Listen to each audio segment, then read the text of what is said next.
time off. Every other agency in the area isn't just an 8-hour time off, it's your hours of shift. That was based when they were working 2/12s and 2/8s. So you went to the lesser, it makes sense that that's what you would go to because it's the lesser of the two, out of the 4 days that you work that you could give. But at this point, now we only have employees that work either 10.5 hours or they work 12 hours. But we don't have any 8 employees.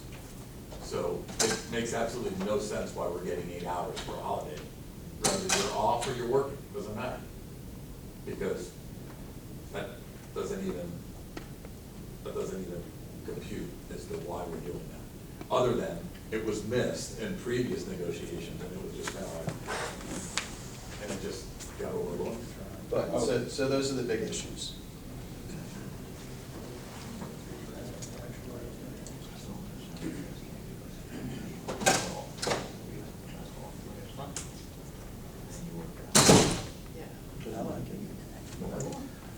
With Port Orange and the pension, Brian has done this. The city paid for an actuary, or half of, well, they ended up paying for all of it because they did something.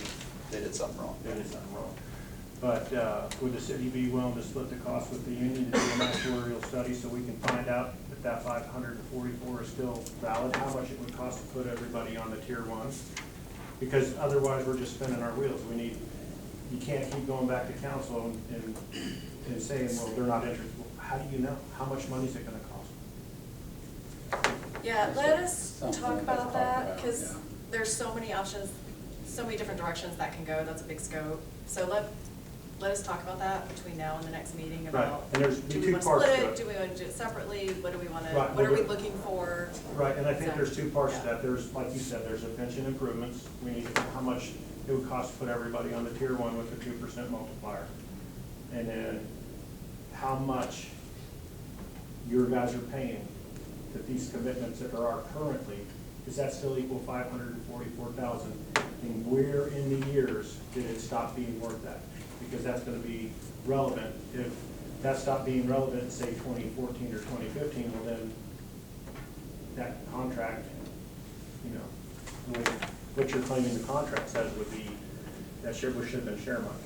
Right. Okay. And now then I think those are things that can be put in front of the council and with hard numbers. Let us talk about that and we can get back to you, almost separate from bargaining perhaps on that. So I may have missed it, but you did say that all the paperwork that Brian provided you, I think it was 2 meetings ago. No, it was last meeting. Well, Yeah. 2 meetings ago and last. Well, that was all paperwork we provided you all. That was all city paperwork. Those were. Okay, so all of that was presented to the commission in the shade meeting? Well, we can't tell you what happens in a shade meeting because it's confidential. As Marcus said, we conveyed all of your concerns extremely transparently. I know you all Okay. have relationships with your commissioners, and if you ask them, they will say the same thing. So, Okay. we're not out to surprise anybody. You guys will not ask commissioners anything. But the shade meetings are recorded, so after. They are They're not, not. they're completely exempt. They're exempt during negotiations. Right. I'm asking after negotiations. No, We we don't don't have them record after. them. The shade meeting is not recorded, not reported. There's no requirement to do that. So Just there's no litigation recording. is the only one that you release after. Okay. We done? All right, so we don't have another session. I guess let's maybe coordinate by email for another session. We both think we're ready to do that. But we would, again, we're here to negotiate.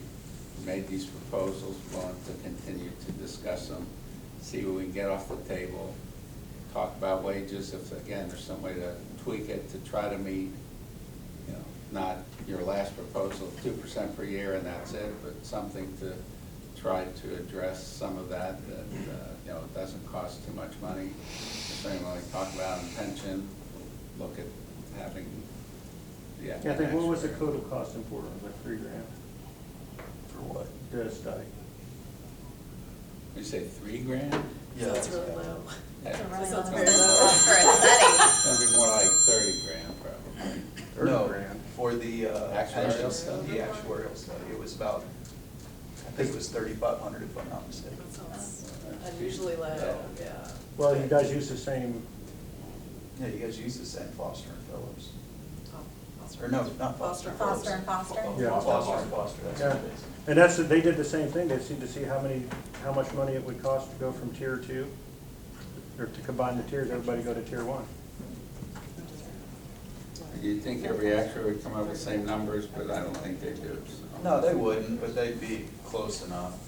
Well, actually, no, they all should come up with them now because 2 or 3 years ago, they standardized the actuarial tables for police pensions, so they should come up with the same numbers now.